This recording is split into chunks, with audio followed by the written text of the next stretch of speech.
Welcome to the Masterclass. This is where you're going to learn how to really drive an IndyCar. We're also going to look at the other aspects of Indy racing, such as pit strategy and awareness and overtaking, which will give you the edge over your competitors. We're going to start with the basics. This is where you learn to do it for real. It's time to turn off the driving assists and get used to working the manual systems, such as the gears, fuel setting, and the weight jacket. You may find that this will make your car more difficult to handle at first, but persevere. It's the key to the fastest lap and victory.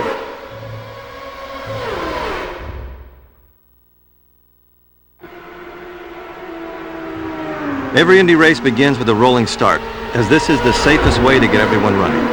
You have to maintain formation during the warm-up laps. This formation is the qualification order. It's against the rules to overtake until you've passed the start line. This race is about to start. Once the pace car peels off, it's up to the driver on the pole to accelerate to race speed. Then the other drivers also speed up. As soon as the pole driver crosses the start line, the marshals wave the green flag and the race is on. Remember, at the start of the race, you can't overtake until you have passed the start line. So keep a close eye on the car in front of you, otherwise you'll be penalized.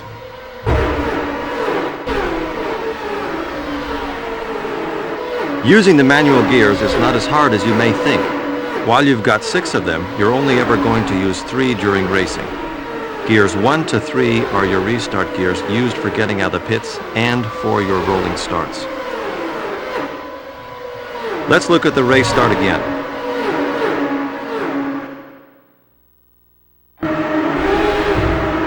This is the currently selected gear. This guy's in 2nd gear for the start. And this is the rev limit. When these lights hit the center red zone, it's time to change gear. Don't keep it in the red for too long or you will blow your engine. Depending on the track and your car setup, you'll be running in 5th gear for most of the race. You can slip it back into 4th gear if you approach slower back markers to get that extra boost in acceleration so that you can overtake quickly. 6th gear is for drafting, which we're going to cover in the next lesson. Finally, to be a better driver, you need to master your steering.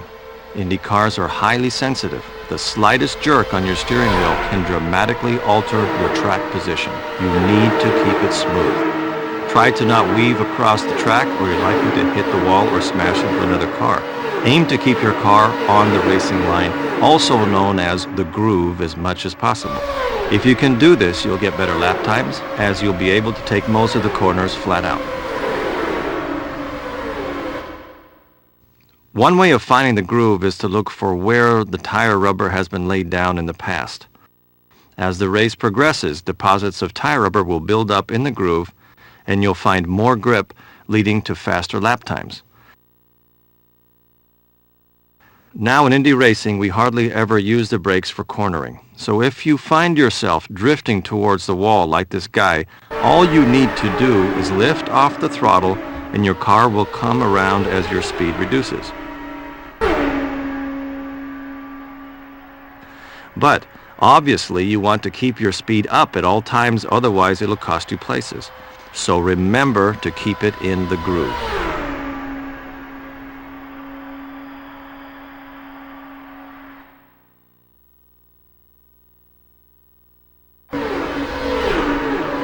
All right, enough talk. Time to get you on the track. This is a basic test intended to get you used to a car with no assists and manual gears. First, we're going to simulate a race start so you know what to do when you're on pole. This will also give you a chance to work up through the gears. Once you're on your way, I want you to complete 1 full lap. Simple as that.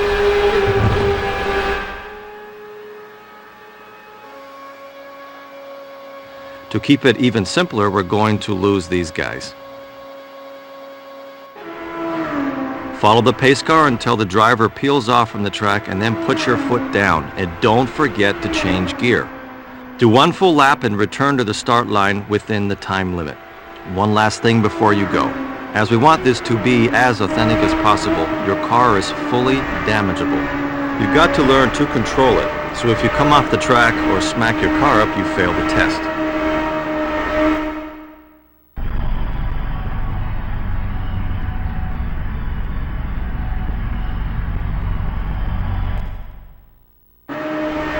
Three, two, one, go.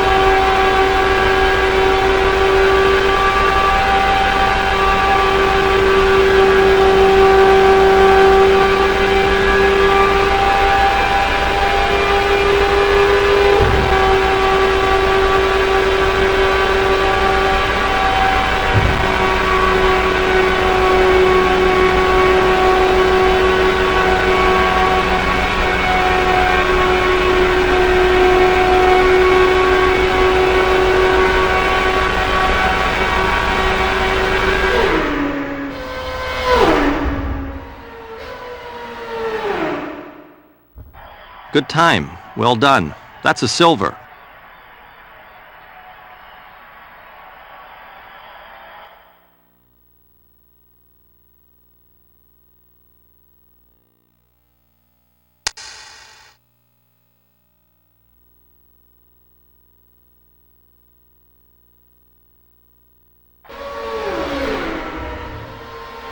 Okay, we've looked at the basics, so you should know how to handle your car. That's just the start.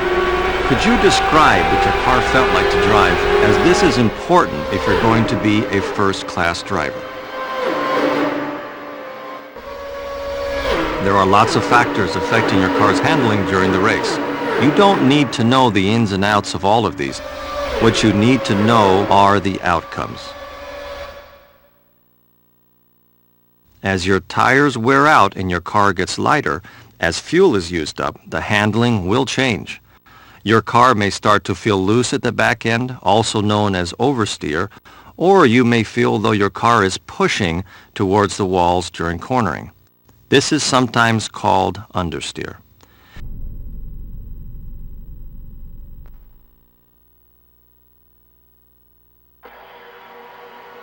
If your car were understeering heavily, you'd have to slow down for each corner and you'd never get anywhere in the race.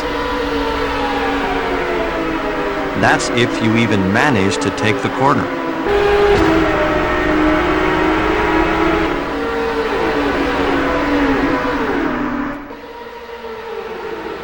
Likewise, if your car were oversteering heavily, you wouldn't stand a chance. It would be uncontrollable. You'd be fishtailing all over the place and would be lucky if you didn't spin. Handling problems can be fixed in the garage. In fact, it's vital that you're happy with the handling before each race. But that's another lesson. So what do you do when you set your car up right but the handling changes during the race? Well, that's where your weight jacker comes in. This car is about to take the corner. This is the groove that this driver wants to take. However, if this car were understeering, then the actual path the car would take would look more like this. And if this car were oversteering, then the back end would turn more than the front end of the car, making it unstable. If this were not corrected by the driver steering to compensate, then the car would spin.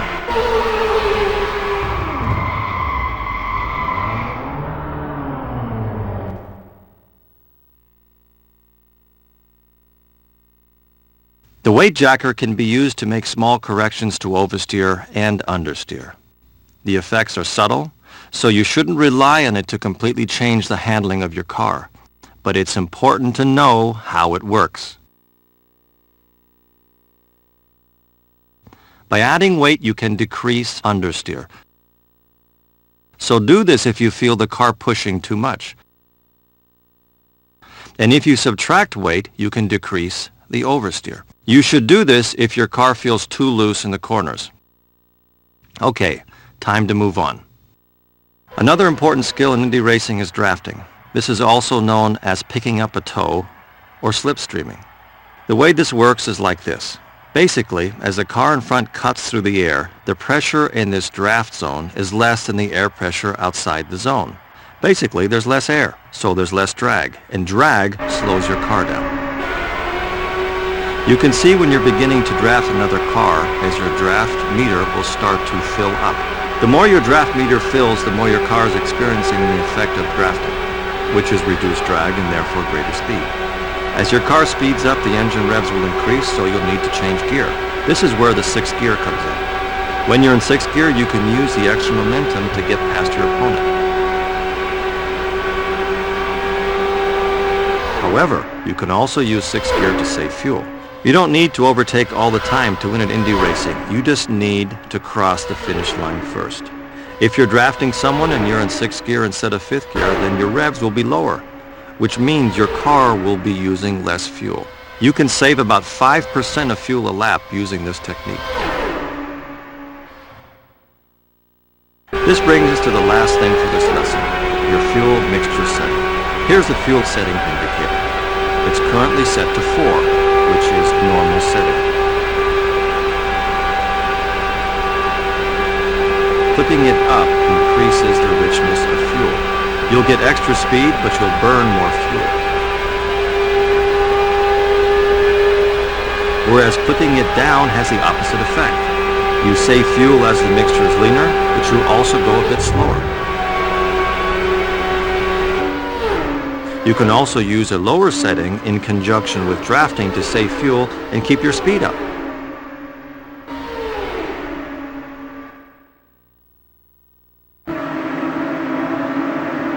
Just like the last test, you're going to start off following the pace car as if you're in pole position.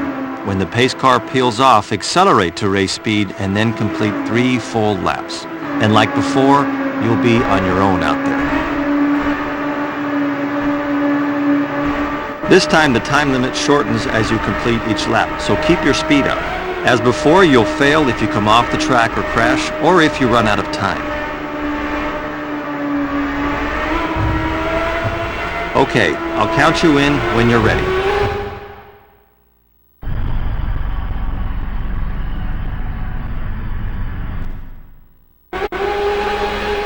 3, 2, 1, go.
Good time. Well done. That's a Silver Masterclass award.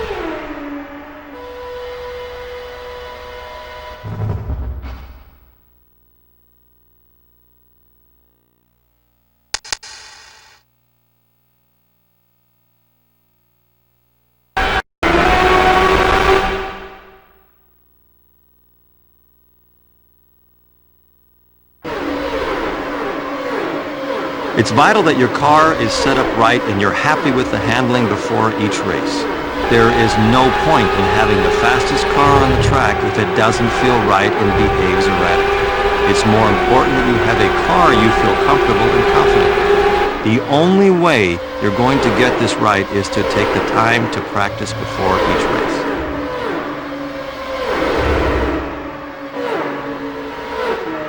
All the racetracks in Indy Racing League are oval, which would lead you to believe that they all drive the same, right? Well, not at all. They're all completely different. You need to set your car up right for each race if you're serious about competing at the highest level.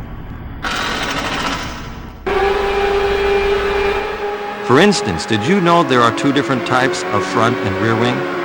We have one type for super speedways and the Indianapolis 500, and the other type for short ovals. For the super speedways in Indy, the cars run with very little downforce as you can run flat out for most of the race.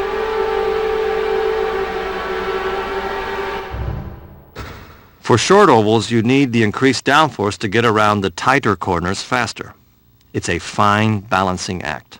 You could run with less downforce and go faster on the straightaways, but then you'd have to slow down a lot more for the corners.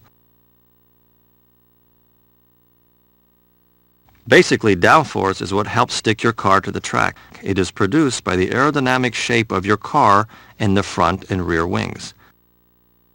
You can increase and decrease downforce back in the garage by adjusting the angle of your front and rear wings. But be aware that at some tracks there is a minimum and maximum wing angle restriction, so you have to work within these constraints. And remember that while downforce is a good thing, helping maintain grip, the consequence is drag, which slows you down in the straightaways. And again, it's a balance. The only way you're going to get it right is to practice and make adjustments before the race.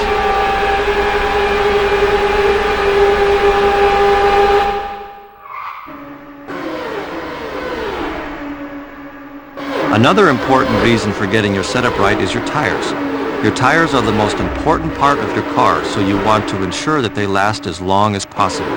There's nothing worse than wearing your tires down too quickly and wrestling with your car until the next pit stop.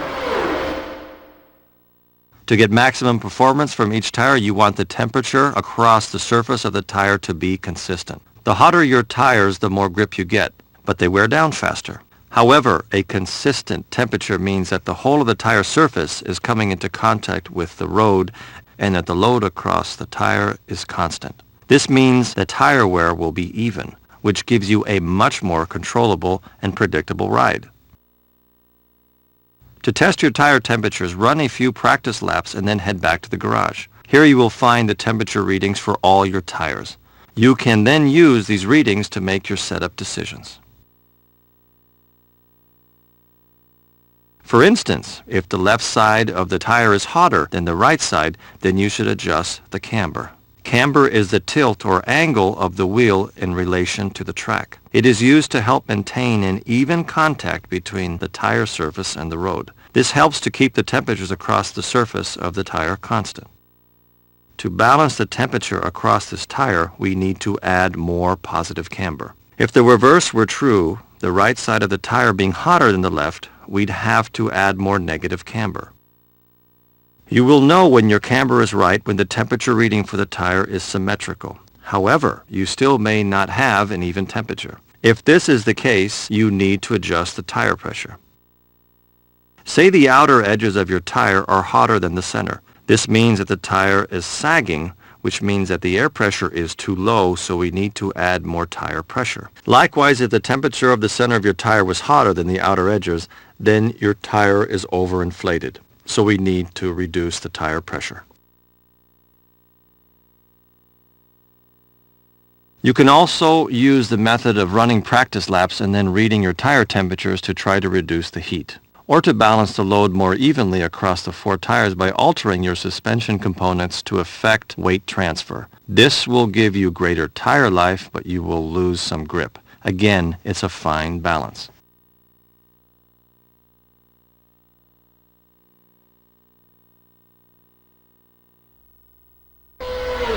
Okay, this car has been deliberately tuned down to produce a slower lap time than normal. Take it out for a couple of practice laps and then head for the garage. It's up to you to find out what's wrong with it and improve the setup so that you can beat the lap time. I'm not going to tell you what to do.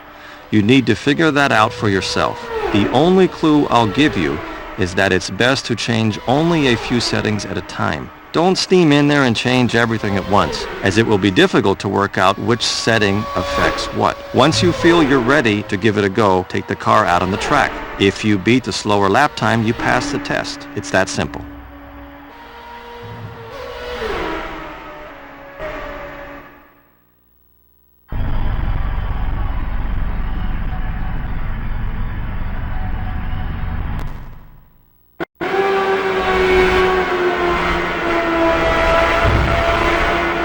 Three, two, one, go.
You just beat the time, so that's a bronze.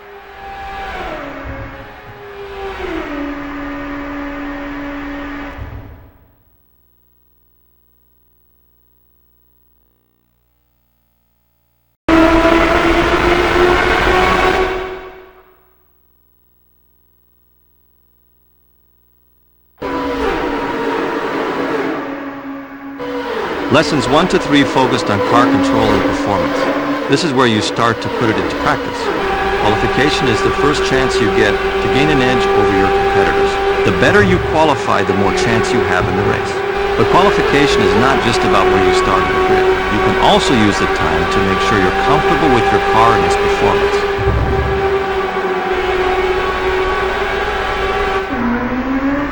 You have two configurations, a qualification setup and a racing setup. When setting up your car for the race, you should be thinking long term. After all, you may have 200 laps to run. When setting your car for qualification, you've only got a few laps to run. So make your car as fast as you can. If you can handle it, run with as little downforce as possible. Take on just enough fuel to make it around and pump your tires right up. An overinflated tire will produce a smaller contact patch, so you'll get less rolling resistance with more speed. But remember that you have to start the race with the tires you qualified in, so you don't want them to deteriorate too much. The day begins with the draw. Drivers are drawn randomly for qualification order. Fisher has qualified. There's nothing you can do about the outcome, so sit tight and hope for a midday qualification run. Sharp has qualified. As the day progresses, the morning qualifiers lay down a nice coat of rubber and the track warms up. The extra rubber and warmer track will help your car to grip so you can go for a quicker run. Ray Dawn has qualified. Don't worry if you've drawn first, however. You can still get a good position and even the pole, but qualifying at midday gives you just a slight advantage. Ward has taken pole. When it's your turn to qualify, you start from the pits. Bring your car up to speed gently and feed out from the warm-up lane onto the track. Once you pass the start line for the first time, your warm-up lap begins. Your qualifying run starts next lap. If you're not happy with the feel of the car on the warm-up lap, you can come into the pits and have your pit crew adjust your front wing, which can compensate for handling problems.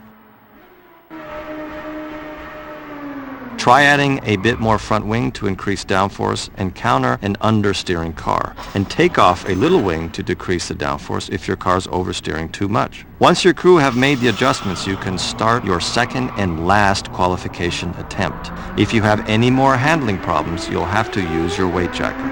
Add weight to counter understeer and remove weight to alleviate oversteer. That's qualification in a nutshell.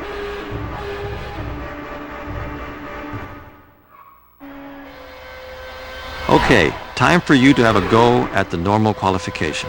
Ease your car out of the pits and onto the track. Once you pass the start line, you've got one warm-up lap to get up to speed, and then go for it. You've got 2 laps to post your best time, and you need to successfully qualify to pass this test.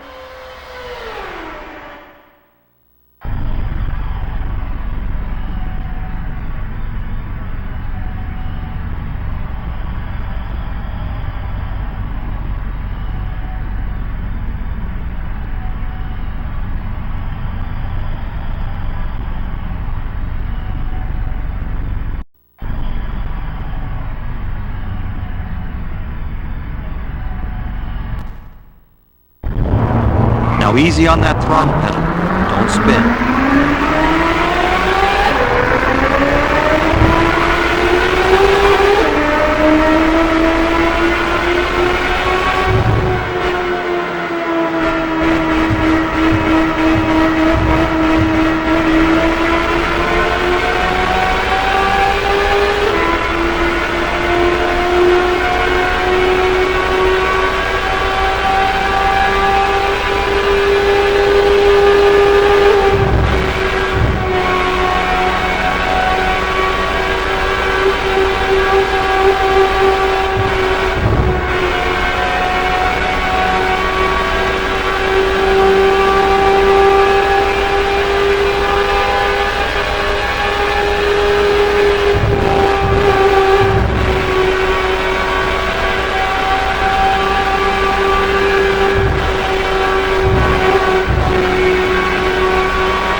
Mid-table. Not bad.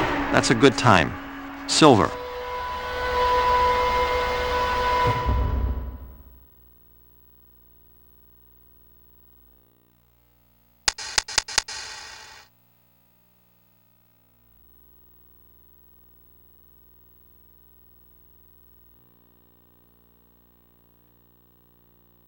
Okay, you've had it easy up till now.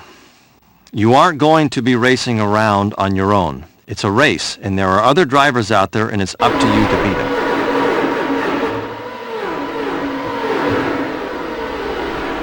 So how are you going to do that? Well, the first thing is to understand that you're not going to get anywhere in a race if you're not aware of the competition around you. To do this, you need to rely on your spotter. He'll let you know what's going on around you using the pit radio system. Car on your right side. You're clear. Car outside, outside, still there, you're clear. Indy cars aren't like your average SUV. You don't have a lot of all-around vision, so you aren't going to see much of what's going on behind you. Besides, if you're not focusing on what's ahead of you, you aren't going to win. Worse still, you won't see if another car spins, and before you know it, bam, you're out of the race. Accidents occur all the time in Indy racing because there's no room for error out there when you're running wheel-to-wheel 3 cars wide at over 200 miles per hour. So listen to your spotter.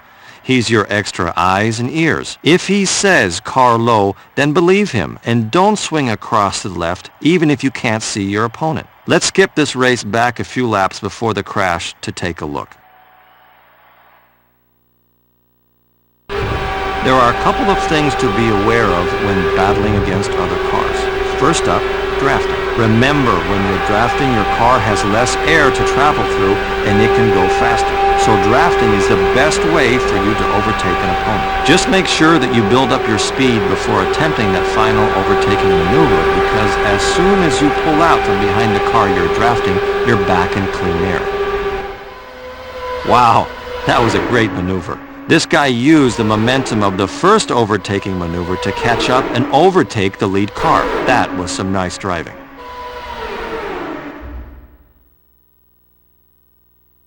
Now, Indy racing is highly competitive, but that doesn't mean we don't respect each other. This isn't stock car racing where you can bump draft or swap paint with the other cars. You aren't going to last long with that sort of driving in Indy cars.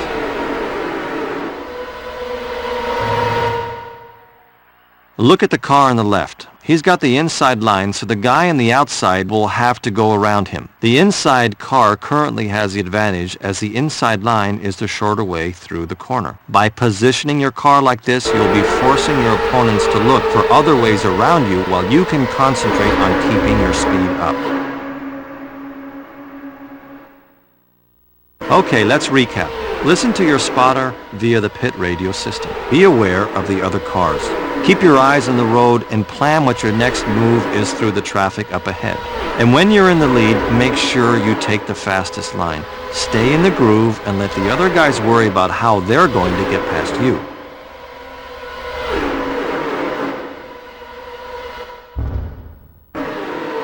Right. It's time we put you out there with the other competition. You're going to be placed mid-pack with only a few laps of the race left to run. I want you to try and finish as high up as you can. You need to finish higher up than you start to pass the test. So you need to overtake at least one of these guys to keep that position. Now that you're in a real race situation, you need to be careful and aware of the other cars. Listen to your pit radio and do not cause an accident.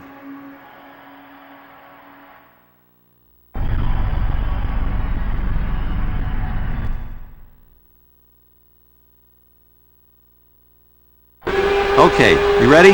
Sit tight. Here we go.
You blew them away. That was an amazing drive. That gets you the gold.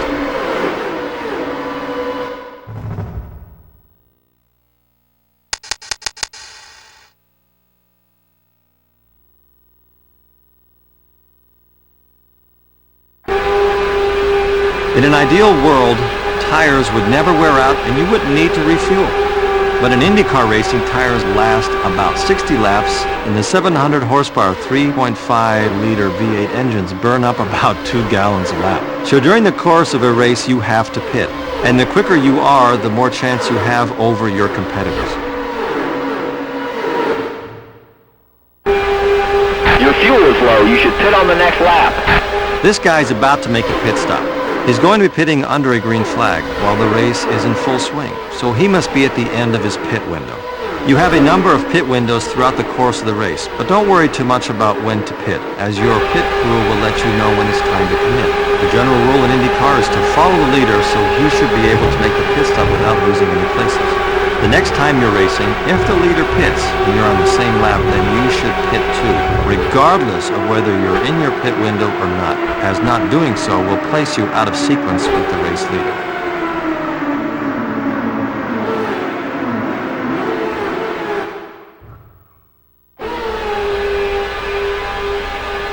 The only time you don't want to pit when the leader pits is if you were a lap or more down, so you could catch up. But this is a gamble. You're gambling on there being another caution period in the near future, so you don't have to pit next time under the green. Now when you enter the pits, you need to make sure that you don't speed. Keep it under 60 miles an hour. You won't save yourself any time by speeding because you'll be black flagged, and this will cost you more time when you return for your penalty. Approaching the pit lane, focus on your speed, making sure you slow down in time. But make sure you don't slow down too soon either. You want to hit that pit speed limit line bang on to get the quickest pit stop.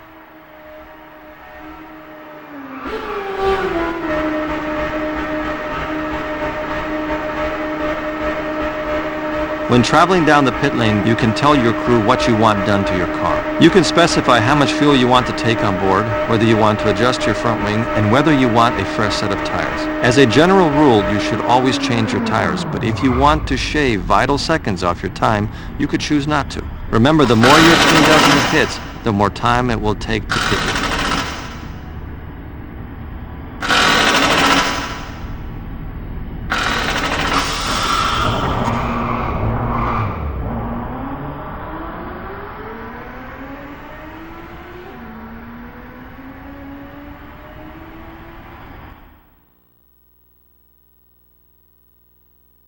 Now you need to exit the pits and get back out there into the race as fast as possible. Once you have left the pits, you can speed it up. Feed the throttle in gently or you're likely to spin as you have just got a set of fresh, cold tires. You also need to stay in the warm-up lane until you're up to race speed. Keep an eye out there for the blend line. Your spotter will let you know when it's okay to blend back into the race. And keep an eye on any approaching cars.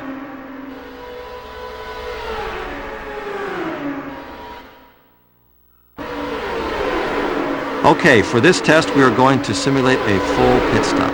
Just as before, the race leader is going to pit during a green flag. You'll be in the middle of the pack and will also come in for a pit stop. Get into the pits as fast as possible. Remember not to speed. Set your pit options, and once your crew has finished, get back into the race as soon as you can. You need to get up to race speed before blending back into the race. To pass the test, you must not lose any positions by the time you rejoin the race, so you need a good, quick pit stop.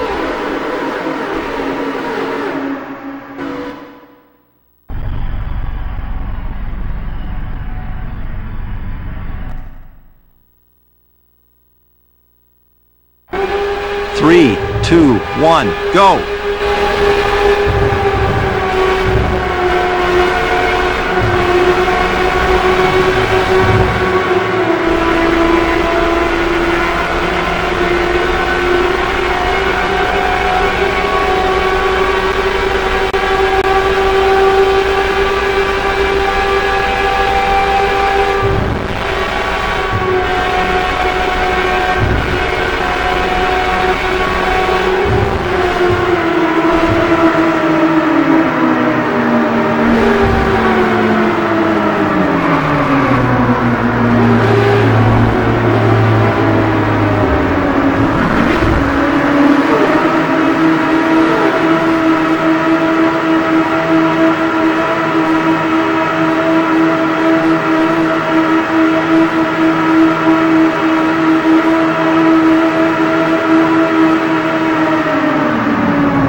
Good pit stop.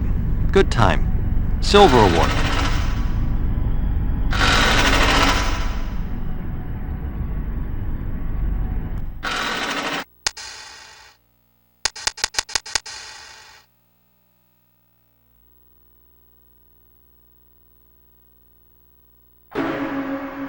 Throughout the course of an Indy race, there's going to be accidents.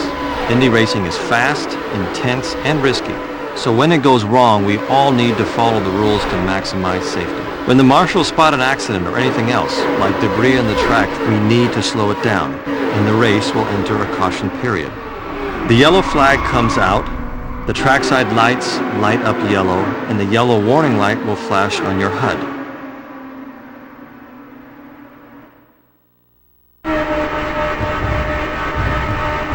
As soon as the yellow light is shown, the pace car will leave the pits and hook up with the race leader.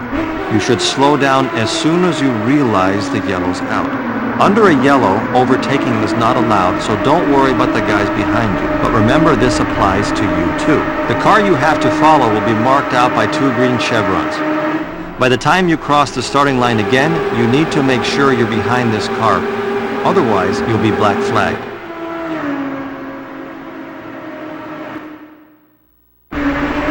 The pace car driver will wave cars on until he's got the race leader behind him. If you're waved past, you have to speed it up to get around the track and rejoin the pack at the back. Once you're in the pack, you have to maintain close formation until the restart or until you decide to pit.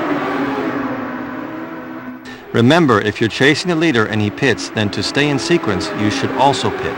Unless you're gambling for another caution period so you can stay out and make up some laps.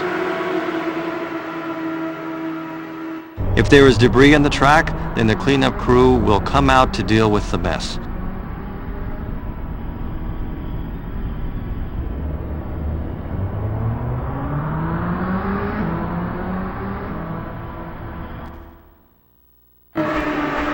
As soon as the race leader enters the restart zone, it's up to him to bring the pack up to race speed.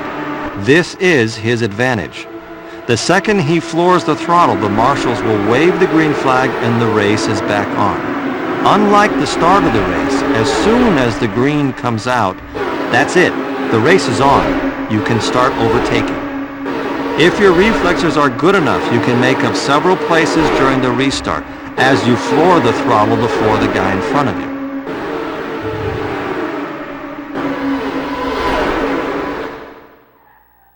Now it's your turn to take part in the caution period and the race restart. We're going to skip back to just before the accident, so watch how you go.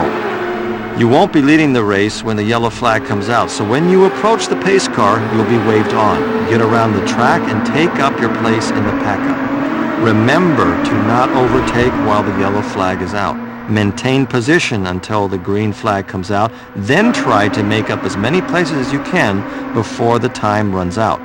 You need to make up at least one position to pass.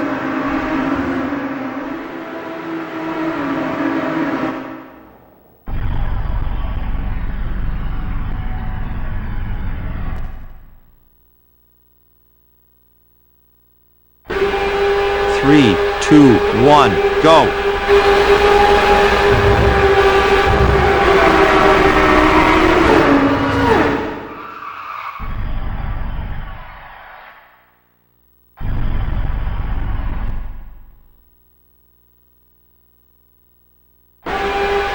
Three, 2, 1, go!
gold medal. Try to keep that sort of performance up.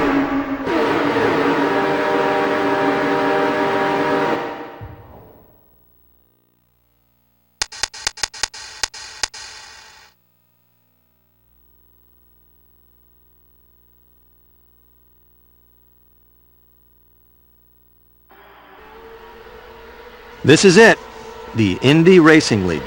It's what you've been practicing for. By now you should know how to handle your car, how to maximize performance back in the garage and get an edge over your competitors during the race. There's a championship with your name on it. You've got 15 races to prove yourself out. The Indy Racing League season takes place across 13 states from California right across to Florida. So as you imagine, the climate varies greatly between each track. At Phoenix International Raceway in the state of Arizona, the track is going to be a lot hotter than at somewhere like Michigan Speedway. At Pikes Peak in Colorado, the air pressure is lower due to the higher altitude, so you need a bit more wing than usual, as less air means less downforce.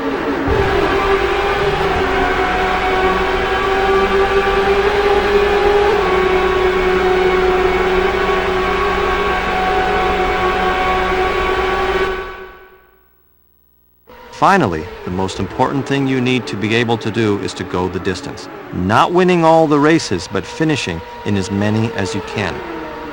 Sam Hornish Jr. won the 2002 championship, and he won only 5 of the 15 races, but he finished in 14 of them. If you have a minor accident and there's still time for your pit crew to fix it and for you to get back out there, then do it. You may not finish first or even in the top 5, but you'll finish, and the higher you finish, the more points you get.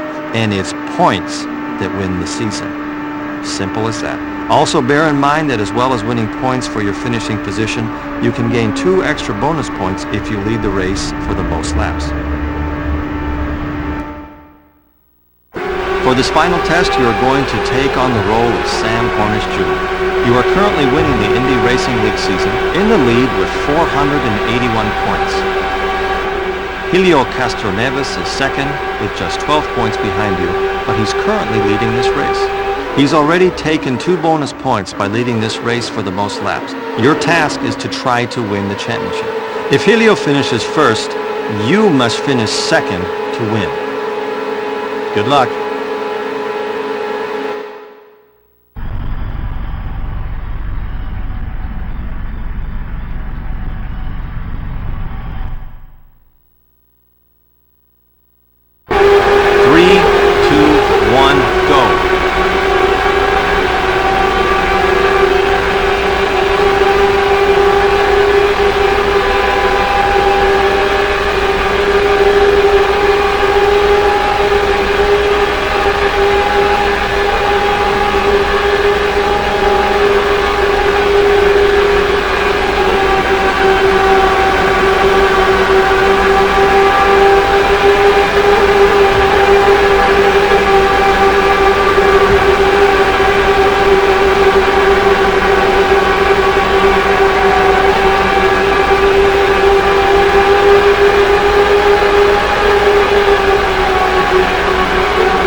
Third place.